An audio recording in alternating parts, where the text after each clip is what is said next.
There's these Russians that are coming over and dominating in the UFC. Russia? Nobody's saying shit to Putin. During Stalin's era, who knows how many people starved to death in Russia? Khamzat, look at that guy. Oh, yeah. I mean, what the fuck, man? He's an unusual dude. He's a very unusual dude. Those Chechens, man, they're some fierce fucking human beings. You're carrying him. I want to talk to Dana while he was reaching the fight. Brother, don't miss my fights. Don't look like fun. Hey, and you want to hear what I hear. It's crazy. The training sessions? Yeah. Yeah, that's what I hear too. He's over, because Darren Till's there right now at All Stars in Sweden. And what'd Darren tell you? He's a fucking animal. Yeah. He's just an absolute animal. Non-stop in every way, striking, wrestling, conditioning. Apparently, you know, because all his fights finished real quick. Yeah. So he's never had to show that side of things. But apparently his conditioning is like nothing you've ever seen as well. Well, you see the training footage and you see the intensity that this guy pursues everything with. It makes sense. Yeah. You know, he's only been striking for a few years. I know, it's crazy. That's nuts. I can't wait to see that motherfucker fight again. Can he fight again tomorrow? I want to see him fight too. Can he fight tomorrow? I fucking want to see him too. I don't know why, but I do want to see him. He's got it. Whatever that thing is, he's got it. It's that interest to want to learn more about him because he's entertainment. Yeah. When he's like, I killed them all. After his last fight, he goes, bring them to me. I killed them all. I'm like, whoa. I'm like, this motherfucker sound like he's in Gladiators and shit. He's real. For everybody, kill everybody. I'm the champ. I'm the king. That's really him too. But see, that, like I say, the best thing you could do is you. Yeah. He's having fun doing him right now, and we're locked in because we don't see too many people doing him but him. He is a fucking freak of nature. He's a freak of nature. He's really smart. He knows what to do. He's got sick timing. He's just like, he's got a super genius fight mindset. Like you watch him fight, he doesn't make any mistakes. He's just a swarm. He's just a swarm. One guy knocked out with one punch in the first round. These other guys, he just gets a hold of and smashes them. It's wild. And everybody can sense it. So he's got that thing about him. And he's got that thing about him just purely from his talent. When you see the way he knocked out Mearshart, you're like, Jesus Christ. He's a nice right hand. Beautiful. Perfect. And there's another video of him when he was younger where he knocked a guy with an uppercut. Did you ever see that video? No. Oh my God. Yeah, it's like one of the best uppercut KOs I've ever seen in my life. He just made a read, perfectly placed, stepped in, blah, and just flatlined the guy with an uppercut. I mean, Gilbert Burns is going to be a tough fight Watch for this. him. This is it. Oh, is this it? Let me see. Watch this. Look at that. I mean, that's a perfect read. And he stepped off as well, so he was away from the counter. Yeah. You know what I mean? So like he's not just throwing a punch. Exactly. You know what I mean? He's defensively correct as well. He's doing everything. And that guy's asleep. Yeah, out cold. One shot. Yeah, I mean, he's doing things technically and he's doing things like hyper aggressively, like at the same time. Yeah. There's a documentary that somebody put out, a small piece, like a 20-minute one on Khamzat and his past and interviewing him and talking about his childhood. And that's how you make a person like that. Oh, that's it. I mean, he comes from a tough place. Yeah. From a tough place, you're going to create tough men. I mean, look at him. The guy's an absolute animal.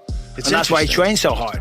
That guy has, I think, how many fights does he have in the UFC now? Is it four? He's been hit twice. Yeah, and one of them, one significant strike he's taken was just trying to punch off the guy, choking him out. Yeah. That's not a significant strike. That doesn't even count. That's a defensive, get off me. That shit doesn't I'm about even to count. go unconscious. Yeah, that literally doesn't count. No. I don't think that should count as a strike. Like strikes landed like this. And then what he did to, no, that's not a punch. No, that's not something we teach. Those Chechens, man, they're some fierce fucking human beings. I heard some stories about that as well, which I'm not going to go into. These are fierce people, and you see it in the UFC right now. There's these Russians that are coming over and fucking dominating in the UFC. There's so many of them. Yeah. It's like a high population of Russians. Russia was horrifically treated by its rulers and by history and fate. And that goes back to the Mongols invading them in the 1200s, man. So it's just in their blood. Dude, they've had a long history roots. of conflict. It's a hard place. Yeah, it's cold as fuck. It's just a different, they're just hard people, miss. It's a hard place. It's a very hard place. Apparently there's a lot of craziness going on there right now. Oh, yeah. With the Ukraine situation, No, nothing to do with that, sadly. I mean, that's... Oh, there's more on top of that. Yeah, apparently so, yeah. And, you know, like we were talking about with Khamzat, people that come out of that kind of struggle. So there's that meme, isn't there? Have you seen that meme that's going around? These kids, these Russians grew up wrestling bears, doing this, I don't know, a bunch of tough stuff. We have grown men doing fucking TikTok dances. Do me. I think there's enough savages in America that you know, kind of balances out. No, for sure, absolutely. But there's a lot of... Russia has soldiers who box trees and wrestle bears, and kids taught weapon handling in schools. We've got grown men dancing on TikTok and men who were scared of telling their girlfriends that they're out at the pub. I think we'll sit this one out. But it's f***ing true.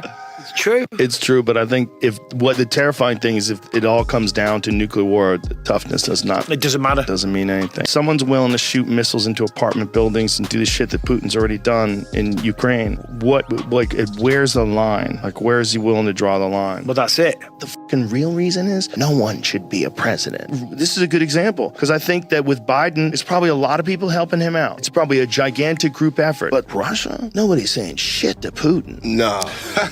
Right? Nah. You know, that's a different kind of nobody's thing. checking my man. When a person gets to that spot, that crazy superposition where they can just call out whatever they want done, force things. In the 1960s, Khrushchev pulled his shoe out and banged it on the desk and said, I will bury you. He took his fucking shoe off and banged it on the desk and said, I will bury you. Do you understand how terrifying that would have been? Who was he talking to? Russians To go us. hard. To us. Yeah, Russians go hard. And these motherfuckers had nuclear weapons and a long history of brutal warfare that was just recently behind them. They had warfare on their front lines. You know, during Stalin's era, fucking who knows how many people starved to death in Russia. I was also reading or watching a video rather where this guy who lives in Ukraine was talking about how there's a secondary problem that happened from the government handing out all these military weapons to everybody. So a lot of criminals got these weapons. So now robberies are going up and all sorts of other crimes are going up. Wow, like they haven't got enough problems at the moment without that as well. I mean, those guys there,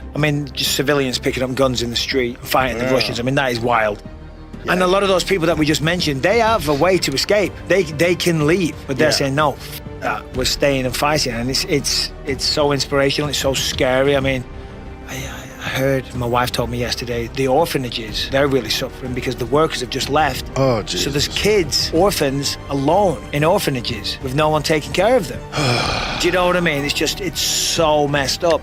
That whole scene is so horrible, and who knows how that plays out. I mean, it's such a scary time. Well, Putin's kind of backed into a corner, isn't it? Exactly. Putin sent hypersonic, nuclear-capable bombers to Venezuela. Why Venezuela? Because it's close to us. Oh, really? Yeah. I didn't even know he had supersonic nuclear bombers 4 years ago. What the fuck's a supersonic nuclear bomber? Well, it's a bomber that is capable of flying supersonic faster than the speeds. speed of sound, which is terrifying. Yeah. No, it's horrific, man. The whole thing is chaos. Puts things into perspective. No, it really does. Yeah. As I said before, you think you got real issues, real problems. It all pales in significance. Oh, in this day and age, it's just crazy. Oh, man. Yeah. And where does this go? I mean, what happens if China decides to invade Taiwan right while this is happening? And then we got World War III. Yeah, it's possible. You know, I mean, who knows? North Korea, China, and Russia. As he disposes of Gerald Mershard, and there's a nice moment between fighter and promoter. A lot of smiling